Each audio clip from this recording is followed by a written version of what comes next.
જય હિન્દ ભાઈ બહેનો, જીપીએસસી મુખ્ય પરીક્ષામાં ડીવાયએસઓ પરીક્ષા અંતર્ગત 2018-19માં એક પ્રશ્ન આવેલો, 10 માર્કનો પ્રશ્ન છે. દાંડીકૂચની સત્યાગ્રહી લડત આઝાદીની લડતનું ઉત્તુંગ શિખર બની રહ્યું, પરંતુ તે પછીના વર્ષોમાં લડતમાં ઓટ આવી.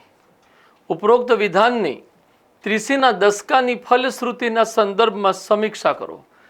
ભાઈ બહેનો, પ્રશ્ન આઝાદીની લડાઈ એટલે કે ભારતના ઇતિહાસથી સંબંધિત છે. પ્રશ્નથી આપ સૌને અંદાજો આવી ગયો હશે. ભાઈ બહેનો, અહીંયા આપણે એક વિધાનની સમીક્ષા કરવાની છે. સમીક્ષા કરવી એટલે કે નિશ્ચિત આદર્શના આધારે,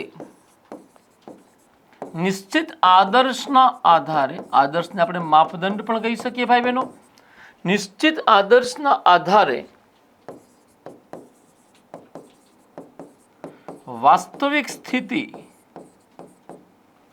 વાસ્તવિક સ્થિતિનું મૂલ્યાંકન કરવું. વાસ્તવિક સ્થિતિનું મૂલ્યાંકન કરવું મતલબ શું? અહીંયા આદર્શ અથવા માપદંડ શું છે?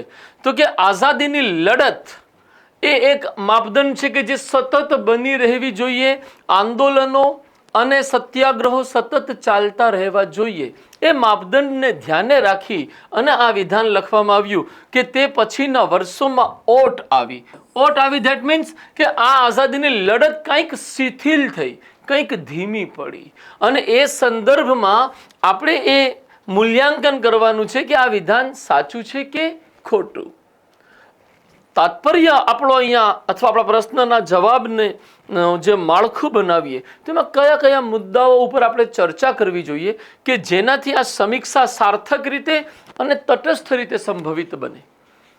ભાઈ બહેનો, પ્રશ્ન એ કહેવા માગે છે કે 20ના દાયકામાં જેવી આઝાદીની લડત ઊંચાઈએ હતી, 30ના દાયકામાં એવી હતી નહીં, અને એમાં કંઈક ઓટ છે, અને એ ઓટ છે કે નહીં એ આપણે આપણા તર્ક, આપણા વિચાર અને પુરાવાના આધારે આપણે આપણા વિચારને સાબિત કરવાનો છે. આપણે આ વિધાનનું સમર્થન કરીએ છીએ કે વિરોધ કરીએ છીએ? તો કે આપણે આ વિધાનનું કંઈક અંશે સમર્થન કરવું પડે એમ છે. જે રીતે અસહકારની ચળવળ 1921-22 અને દાંડીકૂચ તથા સવિનય અવજ્ઞા આંદોલન 1930-31માં સક્રિય હતા, એવી સક્રિય રાષ્ટ્રવ્યાપી આંદોલનોનો 1930ના દશકમાં કોઈ વ્યાપક ઉભાર અથવા વ્યાપક ઉદાહરણ જોવા મળતું નથી કે કોઈ આવું આંદોલન થયું હોય. આપણે 1930-31 પછી જોઈએ તો 1942માં હિન્દ છોડો આંદોલન છે કે જેને આપણે રાષ્ટ્રવ્યાપી જનભાગીદારી આધારિત આંદોલન કહી શકીએ.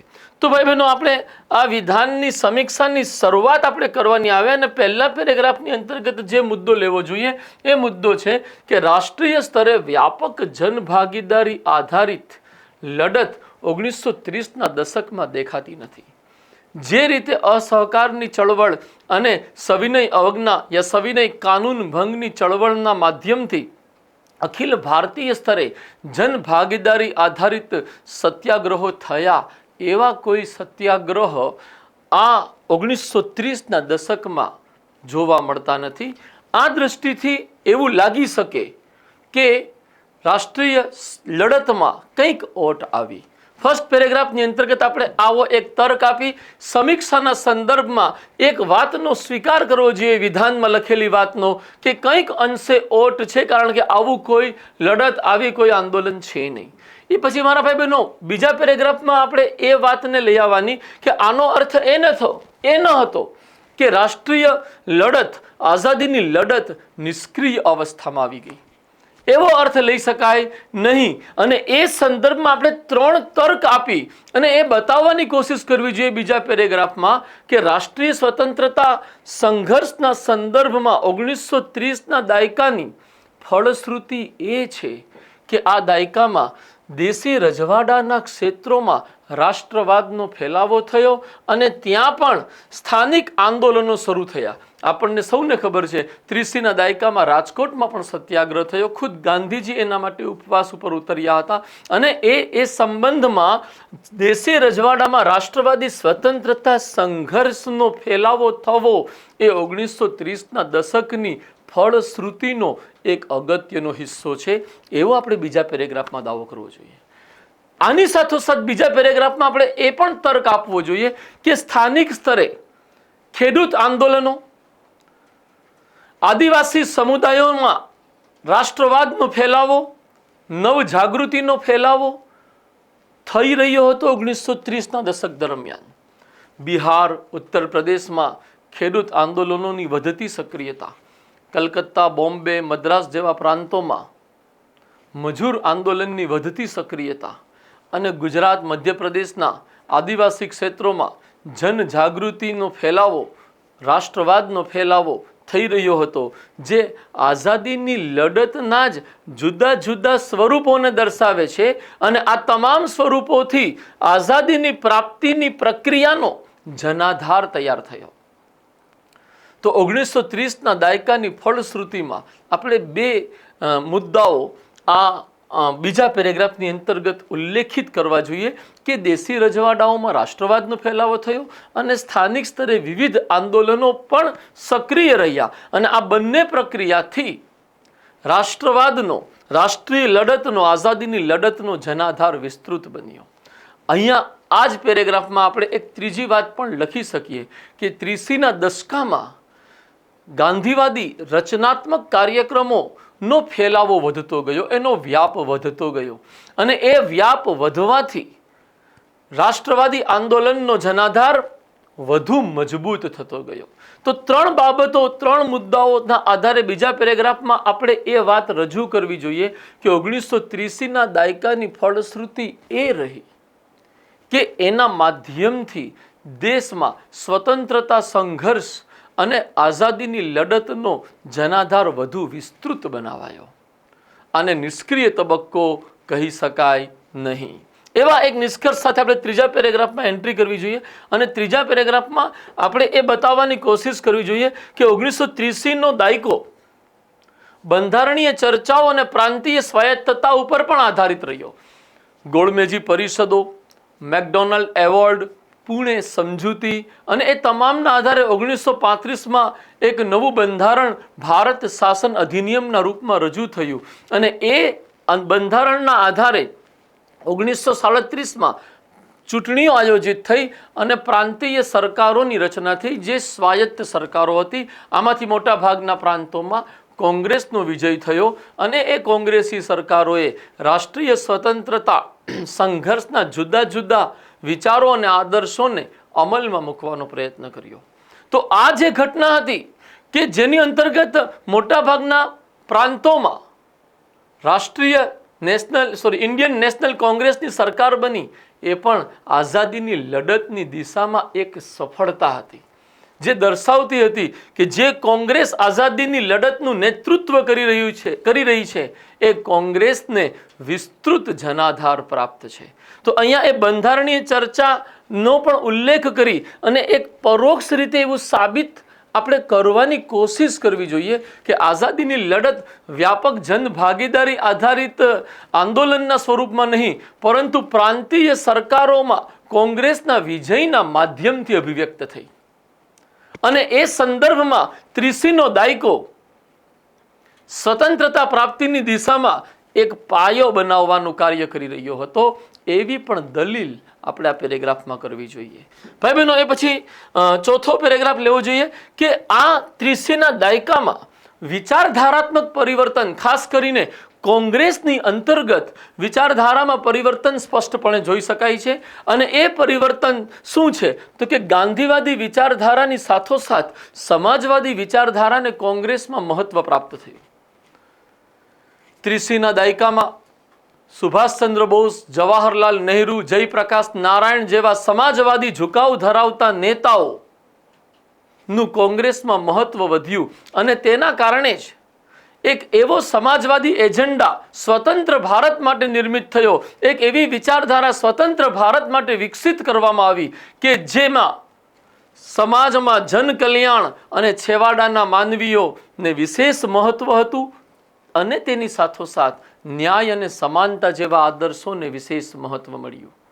આ સંબંધમાં ફૈજપુર અધિવેશન, રાષ્ટ્રીય આયોજન સમિતિનો અહેવાલ જેવી બાબતોનો ઉલ્લેખ કરી ભાઈ બહેનો આપણે એ બતાવવાની કોશિશ કરવી જોઈએ કે આઝાદીની લડતમાં સક્રિય રાષ્ટ્રવ્યાપી આંદોલન ન હતું, પરંતુ આઝાદીની પ્રાપ્તિ પછીના ભારતના નિર્માણનો વિચાર, એક નવા ભારતના નિર્માણના વિચારનું જે પ્રસ્ફુટન છે, જે બીજ પ્રસ્ફુટિત થયું એ 1930ના દશકમાં પ્રસ્ફુટિત થયું.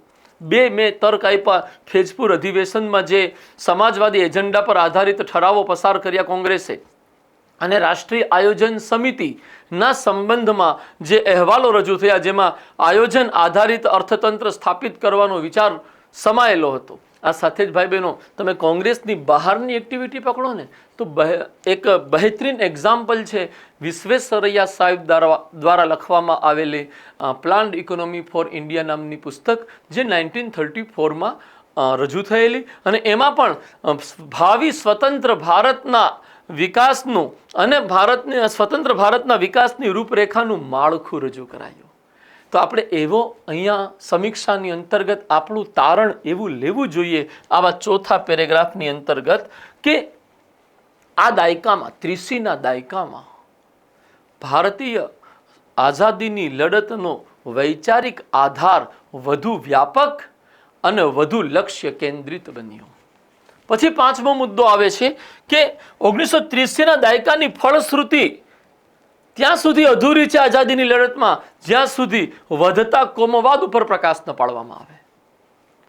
1937માં પ્રાંતીય સરકારોની રચના થઈ અને એ જે ચૂંટણીઓ થઈ એમાં મુસ્લિમ લીગને ક્યાંય પણ સરકાર બનાવવામાં, કોઈ પણ સ્ટેટમાં, મુસ્લિમ બહુલ પ્રાંતોમાં પણ મુસ્લિમ લીગની સરકાર બની શકી નહીં. જનતાએ કોમવાદી વિચારધારા અને કોમવાદી સંસ્થાઓને જાકારો આપી દીધેલો.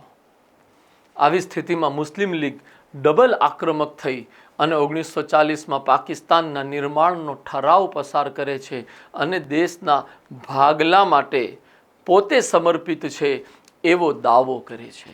અહીંયાથી પાકિસ્તાન નિર્માણ આંદોલન પણ આપણી આઝાદીની લડતની સાથે જોડાઈ જાય છે 30ના દાયકાના અંતમાં. એ દ્રષ્ટિથી મારા ભાઈ બહેનો, આપણે એવું કહી શકીએ કે અગર આઝાદીની લડત અખંડ ભારત માટે હતી, તો એ અખંડ ભારતની આઝાદીના સંબંધમાં આ પાકિસ્તાન આંદોલન અને મુસ્લિમ લીગની ભૂમિકા એક નકારાત્મક પ્રવૃત્તિ હતી, જે 1930ના દાયકામાં શરૂ થઈ અને વિકસિત થઈ. તો અહીંયા એક લિમિટેશન મૂકી આપણે આ 5 માપદંડોના આધારે નિષ્કર્ષ રૂપે એક લિમિટેશન છે કે ભાઈ આઝાદીની લડત અહીંયા ખરેખર આપણી કમજોર પડી જ્યારે કોમવાદને ઉત્તેજન મળ્યું. એક નિષ્કર્ષ પેરેગ્રાફ ભાઈ બહેનો આપણે લેવો જોઈએ કે 1930ના દાયકાની ઉપરોક્ત ફળશ્રુતિ એ દર્શાવે છે કે આ દરમિયાન રાષ્ટ્રવ્યાપી જન આંદોલન ન હોવા છતાં આઝાદીની દિશામાં જન સક્રિયતા અને જન સમર્પણ બંને જોવા મળી રહ્યું છે. કોમવાદ જેવી મર્યાદાઓને બાદ કરીએ તો આ દશકામાં આઝાદીની લડતમાં કંઈક અંશે ઓટ આવી હોવા છતાં, સ્વીકારી લેવાનું છે, ઓટ આવી હોવા છતાં આઝાદીની લડતનો પાયો મજબૂત બનાવવામાં સફળતા પ્રાપ્ત થઈ. તો ભાઈ બહેનો, આ પ્રમાણે કંઈક હું જ્યારે સમીક્ષા કરું છું તો હું એ સમીક્ષા આ પ્રમાણે કરું. મેં મારો વિચાર, મારી દ્રષ્ટિ રજૂ કરી છે. આપ સૌ પણ આ પ્રકારનો પ્રશ્ન જે ઓપિનિયન આધારિત હોય છે એના જવાબો લખવાની કોશિશ કરતા હશો તો કંઈક આવી રીતના મુદ્દાઓ બનાવીને જો આપણે જવાબ લખીએ તો તર્ક, વિચાર અને એ વિચારના સમર્થનમાં જરૂરી ઉદાહરણ કે પુરાવા આપણે જો રજૂ કરતા જઈએ તો આપણો જે વિચાર છે વધુ સ્પષ્ટપણે પરીક્ષકને સમજાઈ શકે. ભાઈ બહેનો, આ વિડીયો આપને જો ગમ્યો હોય તો પ્લીઝ આને લાઈક કરજો અને આને યથાશક્ય અધિકતમ સ્તરે શેર કરજો. અમારી ચેનલ તમે સબસ્ક્રાઈબ ન કરી હોય તો પ્લીઝ એને સબસ્ક્રાઈબ કરજો અને હા, બેલ આઇકન બટન દબાવવાનું ભૂલતા નહીં. Thank you very much. જય હિન્દ. નમસ્કાર.